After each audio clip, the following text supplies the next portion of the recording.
জানিয়ে দিব এই মুহূর্তে পাওয়া সর্বশেষ গুরুত্বপূর্ণ আপডেট। বাংলা সংবাদ। আওয়ামী লীগ নিষিদ্ধের দাবিতে ঢাকায় এনসিপির মশাল মিছিল। একটি দল নির্বাচন করে আওয়ামী লীগকে পুনর্বাসন করে যাচ্ছে, অর্থাৎ বিএনপিকে এক হাত দিলেন এনসিপি দল। দর্শক, আগামী যে নির্বাচন আসছে এই নির্বাচনে এনসিপি এবং বিএনপি কি মুখোমুখি হবে এবং এই দুটি দলই কি প্রধান দলে এবং বিরোধী দলে রূপান্তরিত হবে? এজন্যই কি তারা এভাবে উঠে পড়ে লেগেছে? মূলত এনসিপি কি ক্ষমতায় যেতে চাচ্ছে এবং ক্ষমতায় যেতে পারবে? দর্শক, এই বিষয়গুলো নিয়ে আজকের সংবাদে থাকছে একটি গুরুত্বপূর্ণ প্রতিবেদন। দর্শক, প্রতিবেদনটি শুনে আপনার কি মতামত তা কমেন্ট বক্সে লিখে জানান।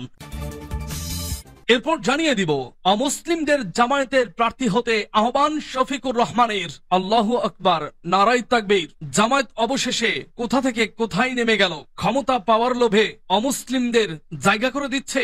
এই যে মহানুভবতা দেখাচ্ছে, এই মহানুভবতা দর্শক আপনি কোন চোখে দেখছেন তা কমেন্ট বক্সে লিখে জানান।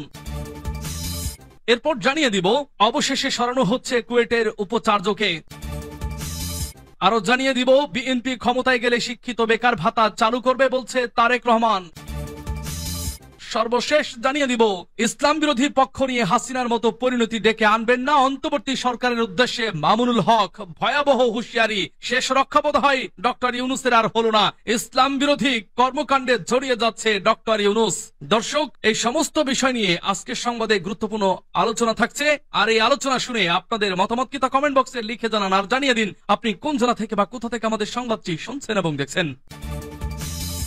আওয়ামী লীগ নিষিদ্ধের দাবিতে ঢাকায় এনসিপির মশাল মিছিল। একটি দল নির্বাচন করে আওয়ামী লীগকে পুনর্বাসন করে যাচ্ছে। আওয়ামী লীগকে নিষিদ্ধের দাবিতে মশাল মিছিল ও সমাবেশ করেছে জাতীয় নাগরিক পার্টি। বুধবার সন্ধ্যায় রাজধানীর জাতীয় প্রেস ক্লাবের সামনে থেকে এই মশাল মিছিল করে দলটি। তার আগে সেখানে সমাবেশ করে তারা। মিছিল পূর্ব সমাবেশে বক্তারা বলেন, আওয়ামী লীগকে রাজনীতিতে পুনর্বাসন করার চেষ্টা চলছে। একটি দল নির্বাচন করে আওয়ামী লীগকে পুনর্বাসন করে যাচ্ছে। বিএনপির যুগ্ম মহাসচিব রুহুল কবির রিজভীর সরকারের বৈধতা নিয়ে মন্তব্যের বিষয়ে এনসিপি নেতারা বলেন, সরকারের বৈধতা জোড়ায়ের রক্ত, যেই আইনের মাধ্যমে আপনাদের শত শত মামলা প্রত্যাহার হয়েছে, আপনারা ব্যবসা বাণিজ্য করছেন, রাজনীতি করার সুযোগ পাচ্ছেন, সেই আইন এই সরকারের বৈধতা শুধু একটি নির্বাচনের জন্য মানুষ রক্ত দেয়নি। তাই আওয়ামী লীগের গণহত্যার বিচার ও রাষ্ট্রের মৌলিক সংস্কার যতদিন না হবে ততদিন জনগণ নির্বাচন মেনে নেবে না। এ সময় সরকারকে দ্রুত আওয়ামী লীগকে নিষিদ্ধ শেখ হাসিনার বিচার করার দাবি জানান বক্তারা। সমাবেশে বক্তব্য দেন এনসিপির যুগ্ম আহ্বায়ক সরওয়ার তুষার, যুগ্ম সদস্য সচিব ফয়সাল মাহমুদ, শান্ত নিজামুদ্দিন, জয়নাল আবেদিন শিশির, দক্ষিণাঞ্চলের সংগঠক মোহাম্মদ রাকিব হোসেন রাজ, যুগ্ম মুখ্য সংগঠক মোহাম্মদ আতাউল্লাহ প্রমুখ।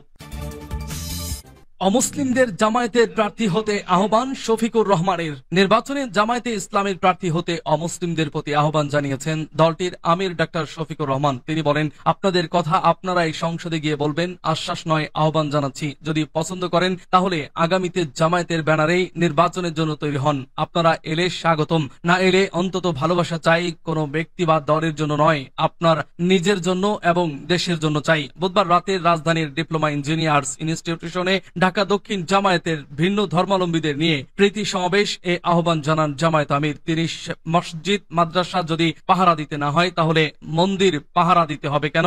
এই সংস্কৃতি আমরা মানতেই চাই না। এই সংস্কৃতি আমরা বদলাতে চাই। এমন রাষ্ট্র আমরা গঠন করতে চাই যেখানে কাউকে মন্দির পাহারা দিতে হবে না। শফিকুর রহমান বলেন, ভিন্ন ধর্মাবলম্বীদের যত ন্যায্য দাবি দাওয়া ছিল, আগে রাজনৈতিক দলগুলো তাদের নির্বাচনী ইশতেহারে এসব দাবি পূরণের অঙ্গীকার করত, তবে কখনো তারা সেগুলো বাস্তবায়ন করেনি। জামায়াত আমির বলেন, ধর্মীয় পরিচয়ের কারণে কাউকে যেন দেশ ছাড়তে না হয়। অতীতে যারা দেশ ছেড়েছেন তাদেরকেও ফেরত আনতে চায় জামায়াত গালি খাওয়ার রাজনীতি করতে চায় না জানিয়ে ডাক্তার শফিকুর রহমান বলেন, রাজনীতিবিদরা শুধু নিজেদের দিকে তাকান, তারা চতুর্দিকে কি হচ্ছে সেগুলো দেখেন না। এমন রাজনীতি করতে চাই না যে রাজনীতি করলে মানুষ সামনে এলে সম্মান করবে আর পেছনে গিয়ে গালি দেবে। শফিকুর রহমান বলেছেন, যারা অন্যকে সম্মান করতে পারে তারা প্রকৃত মানুষ। আমাদের চোখের দিকে তাকিয়ে ভুলগুলো ধরিয়ে দিবেন। অবশেষে সরানো হচ্ছে কুয়েটার উপাচার্যকে। খুলনা প্রকৌশল ও প্রযুক্তি বিশ্ববিদ্যালয়ের উপাচার্য অধ্যাপক ডক্টর মোহাম্মদ মাসুদ ও উপাচার্য অধ্যাপক শেখ শরীফুল ইসলামকে দায়িত্ব থেকে অব্যাহতি দেওয়ার প্রক্রিয়া শুরু করেছে সরকার। বুধবার দিবাগত রাতে এক সংবাদ বিজ্ঞপ্তিতে শিক্ষা মন্ত্রণালয় থেকে এই তথ্য জানানো হয়েছে। বিজ্ঞপ্তিতে বলা হয়েছে, সাম্প্রতিক ঘটনাবলীর পরিপ্রেক্ষিতে উদ্ভূত সংকট নিরসন এবং শিক্ষা কার্যক্রম দ্রুত শুরু করার লক্ষ্যে খুলনা প্রকৌশল ও প্রযুক্তি বিশ্ববিদ্যালয়ের উপাচার্য এবং উপাচার্যকে দায়িত্ব থেকে অব্যাহতি দেওয়ার প্রক্রিয়া শুরু করা হয়েছে। অনতি বিলম্বে একটি সার্চ কমিটি গঠনের মাধ্যমে এ দুটি পদে নতুন নিয়োগ দেওয়া হবে। আরো উল্লেখ করা হয়েছে, অন্তর্বর্তীকালে বিশ্ববিদ্যালয়ের নিয়মিত কার্যক্রম চালু রাখার স্বার্থে জ্যেষ্ঠ অধ্যাপকদের মধ্য থেকে একজনকে সাময়িকভাবে উপাচার্যের দায়িত্ব অর্পণ করা হবে। ছাত্র রাজনীতি নিষিদ্ধ করার দাবি নিয়ে দ্বন্দ্বের জেরে গত 18 ফেব্রুয়ারি কুয়েটের ছাত্রদল যুবদলের সঙ্গে শিক্ষার্থী ও এলাকাবাসীর রক্তক্ষয়ী সংঘর্ষে অর্ধ শতাধিক আহত হন। এ ঘটনার পর 25 ফেব্রুয়ারি সিন্ডিকেট সভায় অনির্দিষ্টকালের জন্য একাডেমিক কার্যক্রম হল বন্ধ ঘোষণা করা হয়েছিল। কর্তৃপক্ষের নিষেধাজ্ঞা উপেক্ষা করে 13 এপ্রিল বন্ধ থাকা কুয়েট ক্যাম্পাসে প্রবেশ করেন শিক্ষার্থীরা। গত 14 এপ্রিল রাতে অনুষ্ঠিত বিশ্ববিদ্যালয়ের 101তম জরুরি সিন্ডিকেট সভায় কুয়েটে 18-19 ফেব্রুয়ারির সহিংসতার ঘটনায় 37 শিক্ষার্থীকে সাময়িক বহিষ্কার করে বিশ্ববিদ্যালয় কর্তৃপক্ষ। এসব ঘটনায় কুয়েট উপাচার্য অধ্যাপক ডক্টর মোহাম্মদ মাসুদকে অপসারণের এক দফা দাবিতে 22 এপ্রিল বিকেল থেকে আমরণ অনশনে বসেছিলেন 29 শিক্ষার্থী। বুধবার শিক্ষা উপদেষ্টা গিয়ে শিক্ষার্থীদের অনশন ভাঙানোর চেষ্টা করেও ব্যর্থ হন। ঢাকা বিশ্ববিদ্যালয় সহ অন্যান্য বিশ্ববিদ্যালয়ের শিক্ষার্থীরাও ভিসির পদত্যাগের আলটিমেটামে দেন। তবে কুয়েট ভিসি বলেছিলেন, সরকার তাকে না সরালে নিজে থেকে পদ ছাড়বেন না। শেষ পর্যন্ত সরকারই তাকে ভিসির দায়িত্ব থেকে অব্যাহতি দিয়েছে। বিএনপি ক্ষমতায় গেলে শিক্ষিত বেকার ভাতা চালু করবে তারেক রহমান।